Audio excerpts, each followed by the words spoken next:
Reciban un cordial saludo. Quienes habla doctor Josía Yesef y C. Argüelles. Seguiremos entonces profundizando sobre los enfoques epistémicos que sustentan los procesos investigativos.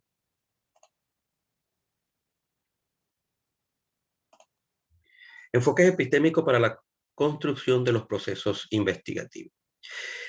En la presentación pasada pudimos hacer un brevísimo recorrido sobre las corrientes filosóficas que sustentan, a su vez, valga la redundancia, las corrientes epistémicas que permiten la construcción de esos enfoques que a su vez generan los procesos o desde donde se construyen los procesos investigativos. Una vez que hemos tenido claro estas bases, vamos entonces a dar un paso con respecto dentro de la investigación. ¿Cuáles son esos, desde dónde, entendiéndose ya con la claridad que tenemos a partir del material que hemos estado profundizando, cuáles son las bases filosóficas que sustentan estos enfoques? Y desde esta perspectiva, entender cómo se construyen o cómo se, sí, desde dónde se sitúan los procesos investigativos y cómo se van construyendo. Bueno, esta pirámide tiene como sustento a Padrón tendencia epistemológica de la investigación científica en el siglo XXI. Fíjense, Padrón Parto toma como base los estudios desarrollados por Popper, quien en su primer momento fue uno de los filósofos del Círculo de Viena. Sin embargo, él se desentiende del Círculo de Viena, entendiéndose que el Círculo de Viena fue todo un movimiento neopositivista que buscaba establecer un lenguaje único de la ciencia que permeó todos los aspectos de la sociedad, entendiéndose entonces, de ahí se origina la filosofía de la ciencia, como un lenguaje único, generalizable y aplicable en todas las ciencias. Popper, en su libro Cuerpo y Mente, se distancia porque él plantea el falsacionismo como una alternativa frente a lo que es la validación del conocimiento. En cambio, el Círculo de Viena, a partir del método positivista de la generalización, pretendía inclusive reducir en número a todo el pensamiento. Estamos hablando hasta la filosofía. Y ya con lo que hemos estudiado, la filosofía no se puede reducir a pasos lógicos secuenciales, a procesos generalizables. Bueno, esto fue un poco la disputa. El Círculo de Viena, bueno, tuvo una importante influencia desde el 1920 hasta 1960, cuando prácticamente se diluye, permitiendo confirmar que no existe un lenguaje único. Y la misma dinámica histórica lo hace frente a la generación del existencialismo, ya por Sartre, etcétera. Nietzsche, aunque Nietzsche es del siglo XIX, perdón, 18. Sin embargo, toda esta influencia permitió que en su momento, entendiéndose también que en ese periodo hay a la par el desarrollo de la corriente dialéctica materialista. Entonces, bueno, Popper habla tenemos a Ockham, quien es un filósofo lingüista, quien plantea estos mundos, pero desde el lenguaje. Karl Popper, en su libro Cuerpo y Mente, establece que el conocimiento se puede presentar desde tres mundos. Popper asocia el primer mundo como el de las cosas, lo objetivo, lo que está fuera del ser humano. Ogden lo asocia a lo referente, a lo que está fuera, a lo que me va a referir, a lo referente. Un segundo mundo, que en este caso es el yo, lo subjetivo, que en este caso Ogden lo asocia al pensamiento, a la idea. Y un tercer mundo, que es un poco la fusión que es un mundo asociado a lo científico, que es un mundo caracterizado por lo simbólico. Popper lo llama con constructos compartidos. Desde esta perspectiva, y generalmente moviéndole más entre el mundo 1 y 2 a nivel de conocimiento, este mundo está asociado con todo aquello que actualmente podemos hablar de los procesos del relativismo, la teoría de Einstein, la teoría de las cuerdas, o sea, una realidad que está, inclusive es construida, completamente racional, sin embargo, trasciende al propio dinamismo humano. Desde esta perspectiva, Padrón también nos presenta esta tabla en donde establece lo que es los enfoques investigativos. Fíjense, tenemos a nivel de variables nociológicas, tenemos entendiendo entonces por nociología o epistemología desde donde yo conozco, y como variable ontológica desde donde se sustenta la realidad. Entonces, al hacer la fusión, o sea, al hacer el cruce de ambos, se van entonces delimitando cuáles son los enfoques investigativos que actualmente vamos conociendo, desde donde se van desarrollando los procesos investigativos. Entonces, fíjense, del cruce del empirismo como variable nociológica con el idealismo, entonces tenemos la etnografía, diseños de convivencia, inducción reflexiva. Del cruce del racionalismo como variable nociológica y el idealismo como variable ontológica, tenemos entonces los procesos investigativos a partir de interpretaciones libres, lenguajes amplios, argumentación reflexiva. Del cruce empirismo y realismo, fíjense, tenemos entonces los procesos investigativos que buscan mediciones, experimentaciones, inducciones controladas. Y del cruce del racionalismo y del realismo, tenemos entonces abstracciones, sistemas lógicos matemáticos, deducciones controladas. Fíjense que estos enfoques nos van a permitir entonces entender los paradigmas, los diversos paradigmas de la investigación que se lo iré a presentar brevemente en las siguientes láminas. Lo importante, y vieron la importancia entonces de entender las corrientes epistémicas para que desde esta perspectiva planteada por un Padrón se puedan comprender la realidad. Hay algo fundamental que es claro a tener presente en cuanto a los mundos según Popper. El primer mundo está asociado, en este caso, al referente o al objeto. Este mundo entonces tiene como enfoque lo que es la visión, la perspectiva positivista, porque se conoce desde lo que está afuera. Y el segundo mundo de esa realidad introspectiva vivencial, porque de allí es que se asocia esa reflexión a partir del objeto, pero es el hombre quien genera el conocimiento a partir del significado que le da a las cosas. Podemos plantear entonces que la epistemología existe lo que es la relación sujeto-objeto y sujeto-sujeto. La relación sujeto-sujeto se asocia justamente a esa vinculación que tiene el investigador con lo que investiga, no viéndolo como un objeto fuera de sí, sino un objeto de investigación, pero sujeto.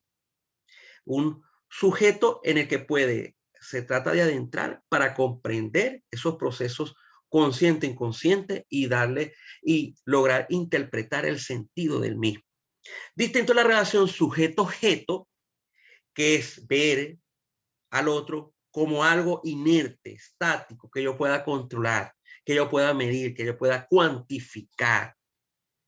Vieron entonces la importancia de entender los procesos epistemológicos y ontológicos para saber que que no debo confundir y mezclar procesos o métodos que a nivel ontoepistémico se contradice, son antinómicos. Porque cuando yo planteo una investigación desde una realidad o desde una relación sujeto-objeto, nunca va a ser igual desde una perspectiva sujeto-sujeto. Esto es fundamental tenerlo presente, porque como hemos visto, como estamos observando en esta reflexión, es fundamental desde dónde desde dónde voy a investigar y cuál es la relación que yo tengo con eso que voy a investigar. Repasando lo anteriormente visto, se utilizan dos variables para sistematizar los enfoques epistémicos. Una es de tipo nociológico, referida a las convicciones acerca de la fuente del conocimiento, de dónde se origina, simplificada en dos valores, empirismo y racionalismo. La otra es de tipo ontológico, referida a la convicción acerca de la relación del sujeto con la realidad. ¿Cuál es la naturaleza de la realidad? Simplificada también en dos valores, idealismo y realismo. Tenemos así que frente a lo que ya hemos estudiado, cuando investigamos, debemos partir siempre de una matriz epistémica. Porque si yo tengo claro qué voy a investigar, todo proceso investigativo tiene una matriz epistémica. ¿Cuál es la perspectiva ontológica de lo que yo estoy investigando? Epistemológica. De esa realidad hay una forma de abordarla. ¿Qué axiológico en cuanto a los valores que se transmiten? Y teológico, ¿cuál es el sentido último de ese proceso investigativo? Toda investigación debe partir de estos supuestos de investigación, conocido como matriz epistémica. Si yo como investigador tengo claro, señores, la forma como voy a desarrollar esto es inherente a la misma perspectiva epistémica asumida por mí. Ergo, cualquier esquema se permea desde esta realidad porque es la visión de investigación que yo pueda traer. Aquí damos otro paso. Vieron que hemos hecho como todo un proceso gradual de lo amplio a lo concreto, de las corrientes filosóficas, de las corrientes epistémicas, de los enfoques epistémicos, de la matriz, para en este caso generar la investigación, a lo que son los paradigmas, la forma como yo veo la investigación, desde dónde se genera, desde dónde se comprenden los procesos investigativos. Bueno, entendamos entonces, ya esto lo hemos estudiado mucho desde pregrado, en las maestrías, en los doctorados que hemos podido desarrollar. Bueno, el término paradigma significa el modo en que vemos las cosas. Los paradigmas contienen reglas y regulaciones que hace uno, establecer y definir fronteras. Dicen cómo comportarse dentro de esas fronteras.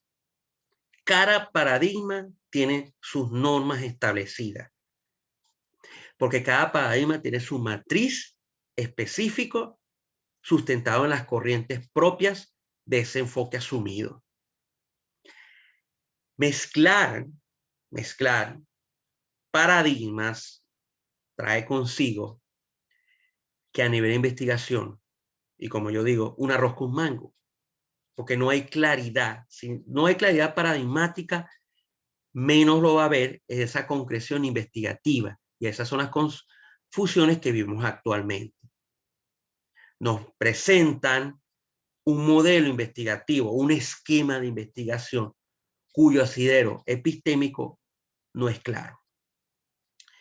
Thomas Kuhn, en 1975, en su obra La estructura de las revoluciones científicas, define paradigma de la siguiente manera. Es una concepción general del objeto de estudio de una ciencia, de los problemas que deben estudiarse, del método que deben emplearse en la investigación y de las formas de explicar, interpretar o comprender, según el caso, los resultados obtenidos por la investigación. Fíjense que aquí ya es una concreción interesante. Los paradigmas surgen a partir de las crisis y los paradigmas responden a las necesidades. Entonces, entender el paradigma es comprender una concepción de ese objeto que se está estudiando o de ese objeto que estudia una ciencia y que es propia o que se le debe a una comunidad científica. Es una concepción del estudio de ese objeto y de sus problemas con sus propios métodos y de la forma, fíjense, una vez obtenido, Es una concepción propia de la forma como explico, interpreto y comprendo eso que estoy investigando.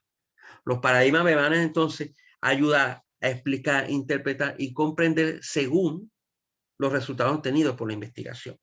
Pero desde esa realidad que es una concepción de la forma como se ven los problemas y del método que se intenta, que se ha utilizado para poder a su vez comprender esa realidad. El paradigma actúa como un ejemplo, modelo aceptado que incluye leyes, teorías, aplicaciones e instrumentaciones de una realidad. Si nosotros tenemos claro el enfoque, el paradigma, por ende, lo operativo está mucho más claro. Y vamos a entender que si yo voy a desarrollar investigación bajo un enfoque o desde la perspectiva sujeto-objeto, a su vez tiene su enfoque epistemológico, a su vez tiene su paradigma con la concreción en instrumentos, en formas de ver la realidad, en formas de interpretar esos resultados. Ese es el camino que como investigador debemos ir tomando más conciencia, porque ya debemos despertarnos de ese sueño dogmático que en este caso nos han impuesto las propias universidades de querernos hacer ver un esquema como el centro de la investigación. Cuando nosotros entendemos desde dónde queremos investigar, básicamente yo construyo mi forma de sistematizar esa experiencia. Y bueno, tenemos los paradigmas, más concretos, a partir de todo este camino que hemos desarrollado, en el que este cuadro ya lo conocemos, sin embargo, bueno refrescarlo, porque estos son los paradigmas clásicos. Estamos hablando, posteriormente hemos hablado de paradigmas emergentes, se habla de corrientes epistemológicas transdisciplinar, multidisciplinar, interdisciplinar. Pero fíjense que si hemos ya visto el desarrollo, existen la base de estos paradigmas son los clásicos. Y de ahí pueden hacerse, por ejemplo, ciertos intercambios. El problema está en que eso se contradiga desde lo ontológico y lo epistemológico. Porque si se contradice las investigaciones, señores, como se plantea en la definición, no va a poderse interpretar y explicar esos resultados desde esa perspectiva y con mayor claridad. Tenemos entonces, como ya los conocemos, los tres paradigmas clásicos: positivista, interpretativo y el crítico, con sus diferentes dimensiones. Sabemos muy bien cuál es el interés, cuál es la naturaleza o qué busca cada uno de los paradigmas. Positivista, la pregunta: ¿qué quiero yo? Explicar, controlar y predecir. ¿Qué quiero yo? Comprender, interpretar. ¿O qué quiero yo? Emancipar, criticar o identificar el potencial para cambio. A nivel ontológico, la naturaleza, bueno, a nivel positivista, lo conocemos, la naturaleza se presenta acomodada, singular, tangible, fragmentada, convergente. La interpretativa, construida, holística, divergente y múltiple. Y la crítica, paradigma sociocrítico, construida y holística. La relación sujeto-sujeto la tenemos independiente, neutral, libre de valores. Recuerden eso, nunca se lo olvide. ¿Cuál es la relación desde la perspectiva positivista? Es ver al otro distinto a mí. La relación en cuanto al paradigma interpretativo, interrelación, relación influida por factores subjetivos, relación sujeto-sujeto. Y crítico va muy asociada siempre a la relación sujeto-sujeto. Interrelaciones, relación influida por el fuerte compromiso para el cambio. A nivel de la dimensión propósito, generalización, ¿qué es lo que busca? En este caso, cada uno de los paradigmas, bueno, tenemos claro que el positivista busca la generalización, libres de contexto y tiempo, las leyes, explicaciones deductivas cuantitativas centradas en semejanza. En cambio, la interpretativa busca hipótesis de trabajo en contexto en tiempo dado, explicaciones ideográficas, inductivas, cualitativas, centradas sobre diferencias. Y el crítico en hipótesis de trabajo en contexto de tiempo dado, explicación ideográfica, etcétera, muy similares en esos elementos. Explicación, causalidad, bueno, las causas reales, temporal, precedente o simultánea, interacción de factores y multicasualidad. Axiología, el papel de los valores, valores libres, valores dados influyen, en el caso de la interpretativa, valores dados influyen en la selección del problema, teoría, método y análisis, valores dados, crítica de la ideología. Bueno, tenemos entonces lo que son los fundamentos, positivista cuantitativo, fundamento positivista lógico y empirismo, la interpretación cualitativa, fenomenología y teoría interpretativa, y el fundamento del paradigma sociocrítico, lo que es la teoría crítica con toda la escuela de Frankfurt, etc. Y bueno, aquí vamos decantando lo que son estos aspectos que ustedes los pueden ir profundizando porque ya han manejado. Lo central, muchachos, es comprender, aquí tenemos, en cuanto a técnica, la diferenciación. Lo importante dentro de este recorrido que hemos hecho es comprender los fundamentos epistémicos y las corrientes que sustentan estos paradigmas. Y cada paradigma tiene su forma de interpretar, analizar y comprender la realidad.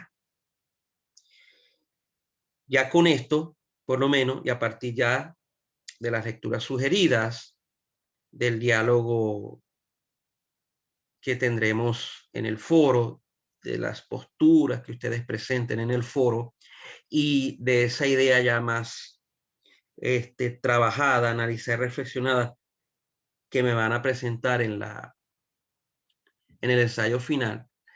La intención es que decantemos y reflexionemos y hagamos ese proceso de introspección vivencial con respecto a cómo nosotros estamos investigando o cómo nosotros creemos que es investigar.